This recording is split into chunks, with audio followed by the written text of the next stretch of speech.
Surrey take big lead into day 3. Momentum had been an elusive friend to both Northamptonshire and Surrey on the first day of play, but without Jamie Smith's excellent ton, the visitors would probably have started the second day on the back foot. However, they would return to the county ground in Northampton with a lead of 245, Northamptonshire 3 overs into their reply. Vasconcelos and Gay dealt well with the early Surrey bowling, and they started to make their way towards 50. They'd only get as far as 43 when Surrey had their first breakthrough. Vasconcelos caught in the deep off the bowling of Clarke. Northamptonshire moved past 50, but not long after, Surrey found another wicket. Emilio Gay caught behind for Reece Topley's first of the innings. Procter was just behind him, another for Topley, a great spell for the visitors. And Keogh too was removed before lunch. Atkinson produced an excellent delivery to bowl him. Rossington was back to try and stop the rot, and managed to reach his first target. Lunch found without further damage inflicted. The score, 89 for 4. The captain, though, wasn't given the luxury of seeing his side past 100 runs. Out LBW to Ricky Clarke for 15. Goldstone fired the bowler to the boundary to make sure Northamptonshire would put 100 on the board. But Clarke had the last laugh. Goldstone bowled as he tried to leave. Taylor showed some fight to the spin of Verdi with a big 6 down the ground and into the sight screen.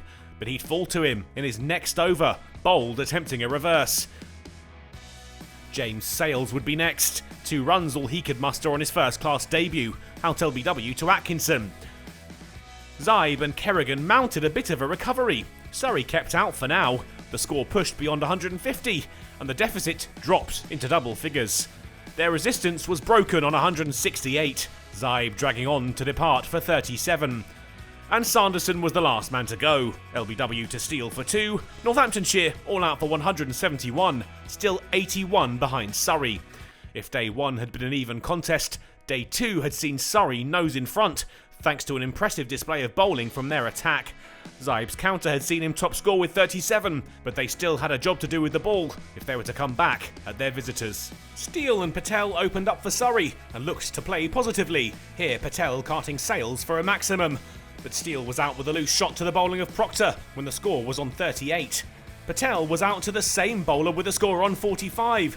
And just 4 more runs had been scored when Evans was cleaned up by Sales to make the score 49 for 3. Amla guided Surrey past 50 and looked to regain some control for his side. They made it to 75 when Smith was removed, out for 7 LBW to Kerrigan. But there'd be no more joy for Northamptonshire before the end of the day. A lovely drive from Jacks took Surrey into triple figures before the close. They're now 183 runs ahead heading into the third day of play and have 6 wickets in hand. With Amla and the talented Jacks in the middle, that could well grow to quite an imposing total, but the hosts have proven time and time again that they have a fighting spirit, and some quick wickets tomorrow could open the door for them.